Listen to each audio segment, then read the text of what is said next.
Biraz geri onu çıkar. Geri al. Oraya al, bana yana git.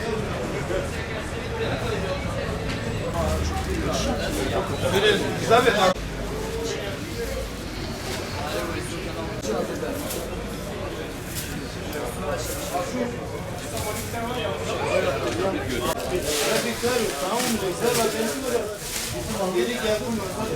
Benim var abi ya. Şuralar nasıl? 220.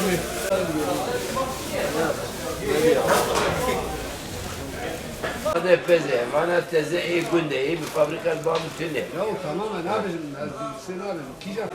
Çek kilo gazi bin. Zeytini ne yapayım?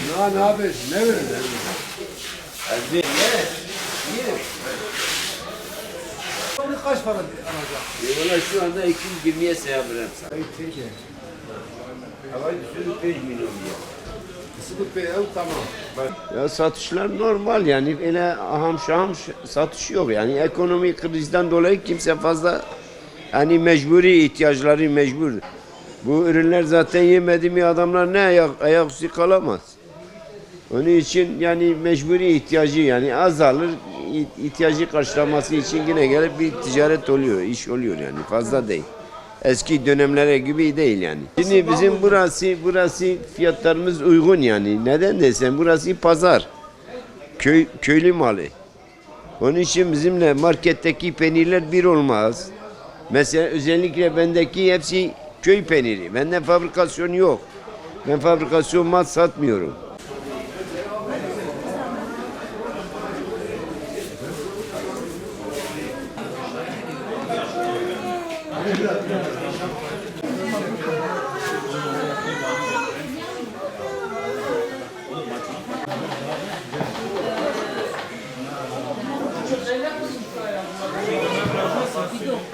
Vallahi Ramazan alışverişi bugün 2 gündür. Yani Ramazan'a bir hafta kaladan daha güzel yapıyoruz.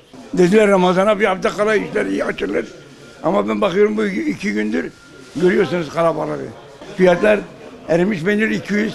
Yarın adına ben konuşamıyorum. Yarın 220 olabilir. Çünkü peynir şeyi var biraz kıtlığı var. Erimiş peynir 200. Salamura peynir kışlık 250. Taze salamura 150.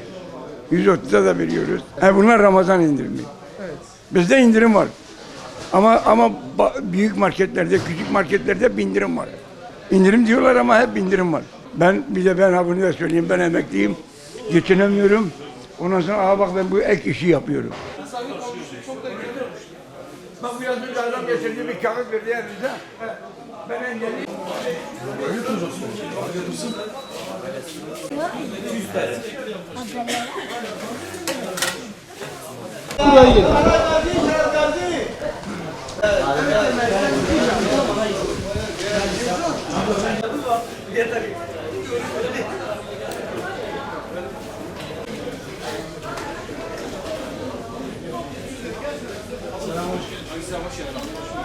Geçen senelere göre çok az.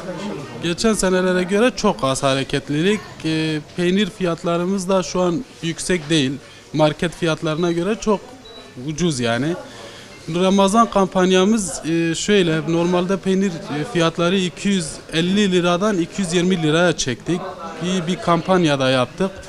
Yani öyle eski Ramazanlar gibi değil. Kalabalık yok yani çok az. Geçen senelere göre çok az. Mesela köylerden bize geliyor. Biz de buradan müşterilerimize artık kargo olsun yani burada olsun her türlü otobüsle olsun gönderim yapabiliyoruz bizim. Mesela peynir fiyatlarımız şu Ölüklü Karacadağ köy peynirimiz 250'den bunu 220 liraya çektik. Bunun aynısı fabrika peynirleri var. Bunlar 180, 190, 170'e kadar da fiyatları değişebiliyor. Fabrikadır sonuçta. Peynir fiyatlarımız odur. Lavaşları da aynı.